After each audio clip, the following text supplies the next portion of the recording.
Hello everybody, welcome to Late Night Football. Welcome to our transfer reaction show. And this is a transfer story that has been moving at the rate of knots. It's probably moving faster than a cheetah at this point. But we made fun of it before. But it looks like it might actually happen. Could Casemiro actually be joining Manchester United? That is the question. And if you believe the reports right now, it looks like this deal is happening. It's going to happen. Mark Saab actually just reported that Casemiro is due for a medical tomorrow. I think that's ridiculous. I don't think it's going to happen tomorrow. But there is strong reports coming that Madrid have accepted Manchester United's bid of 65, or they will accept Manchester United's bid of 65 million pounds, and that Casemiro has already agreed personal terms from Manchester United for the deal. So these are the 2 points that have been mentioned. So it does look like there's some truth to the rumors.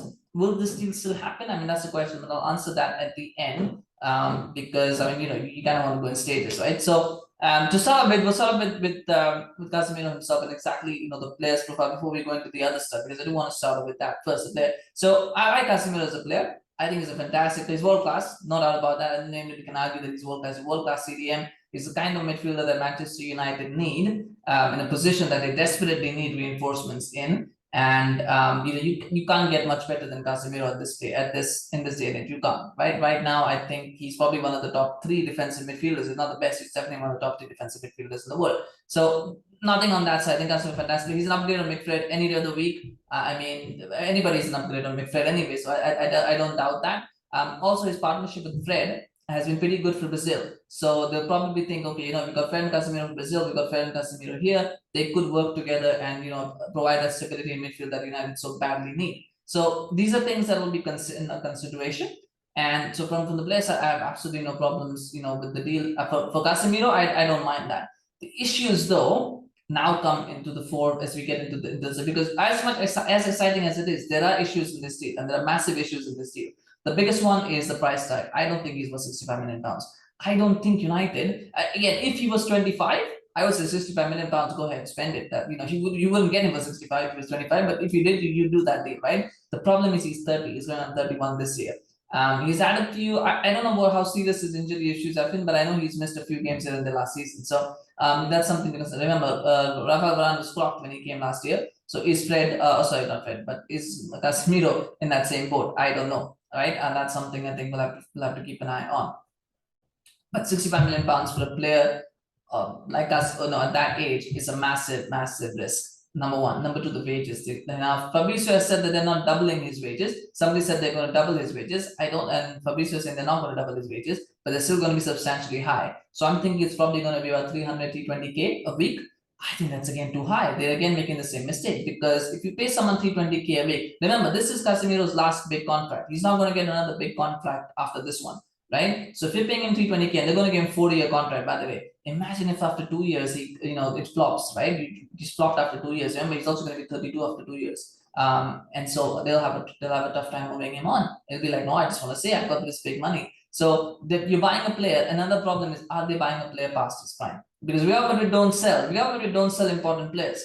The reason that they sell is because it makes financial sense, or because they feel that they're getting, they feel that the player doesn't really have much value to them, or that they can get by without them. Because keep another thing in mind, I don't think Tchouameni or Camavinga are ready to be, the main men, the main starters for Real Madrid. I said this in the review for the Almeria game as well. I don't think they're ready for that level of pressure. So the fact that they're letting Casemiro go despite that means either they have a replacement lined up, or they feel that Casemiro is not going to provide much value. Like it's bad. This is too good a deal for us to pass up right now, even though we need Casemiro. So for me, there's a lot of questions that are raised around this deal, not from the player side, but from the economic side, the business side. That really worries me about this deal. And keep in mind, we signed Schweinsteiger. We all thought Schweinsteiger was fantastic, amazing signing, and I liked him. But the problem was he was so injury prone, he was past his prime, it just never worked out. And it could be the same with Casemiro. He's never played in the Premier League before. You don't know whether he's going to be able to adjust to the intensity at his age.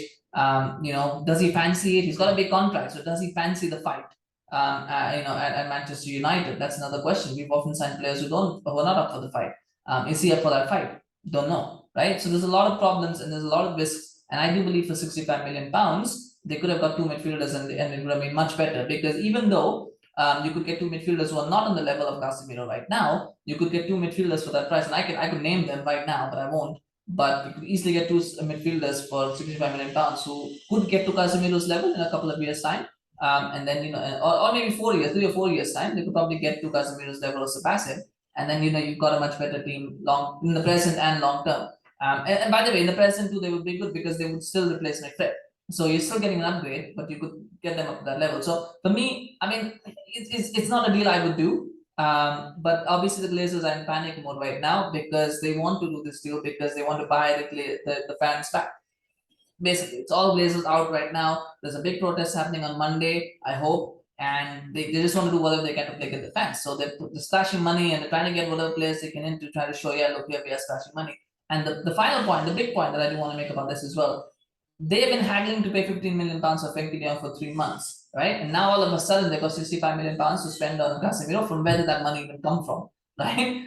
So for me, and not to mention the fact that they've done this deal. If they do this deal before Monday, they'll have done it within 3 or 4 days. So they can do deals fast. They can splash the cash. So why don't they do it for players that Ten Hag wants? Why did they not do it for his first choice signings? And the reason is because they took the fans for granted, they took Ten Hag for granted. Now that there is a big negative publicity around them, because Sergeant Ratcliffe is getting momentum for his bid, they've gone and they've done this because they want to get the fans back. That's all that it is. And so for me, while this is a good player and a good signing, I'm not going to change my mind about the Glazers being out. I'm not going to change my mind about the fact that this transfer window has been a disaster because they could have done this deal much earlier if they really wanted to. The fact that they haven't shows that they're just panic buying at the moment. So that's why I stand on it. Now the question is, will this deal actually happen? Because that's the $1 million question. Will this deal actually happen? And I'm still in the camp, I'll believe it when I see it. Because we've been in so many, and I saw with Sergio Ramos as well a few years ago when he was close to joining Madrid. United had agreed a fee with, I think they had agreed a fee with Madrid. They had agreed, personal terms with Ramos, and then suddenly signed a new contract, right? So it was all a game to get a new contract. So, that happened with Sergio Ramos. It's happened with other players as well. So personal terms being agreed, it doesn't mean anything. It's only when he's there holding up the T-shirt that I will believe him. And to be fair, from his point of view, I still can't. I mean, I know he's going to get more money. I know he's going to get, that, but why would you want to come to Manchester United if you're Casemiro? You're still a key player for Real Madrid. You're still, going to be winning lots of trophies at Real Madrid. I would be surprised if Casemiro wins any trophies at Manchester United in his 4 years at the club. I don't think he's going to win any trophies anyway, no matter how good he plays. So I just don't, I just don't see the value in the deal. I just don't, not the value, so I don't see the logic in the deal aside from the financial part of it. And if he's coming for the money, is that a player you want to have? I just don't know. But anyway, like I said, I'll believe it when I see it. I'm still skeptical, but we've done the analysis because we should want to see where that goes. But yeah, hopefully, we'll see what conclusion this reaches. I mean, I say hopefully, but because I really don't know if I want it to happen or not. I'm still on the fence about it. But let's see what happens. I mean, on the comments, what do you think about this deal? Are you excited? Do you want it to happen? Do you not want it to happen? Are you still bases out? Let me know in the comments. I'd obviously love to hear your thoughts. Do remember to subscribe to our channel, follow us on Facebook and on YouTube. We are doing quite a few videos, so you'll be notified as they drop. And of course, if there's any breaking news coming like now, we'll be there to react to it. So please do subscribe, and of course, we always appreciate your support. So thank you so much for watching. I'll see you again soon. Bye bye.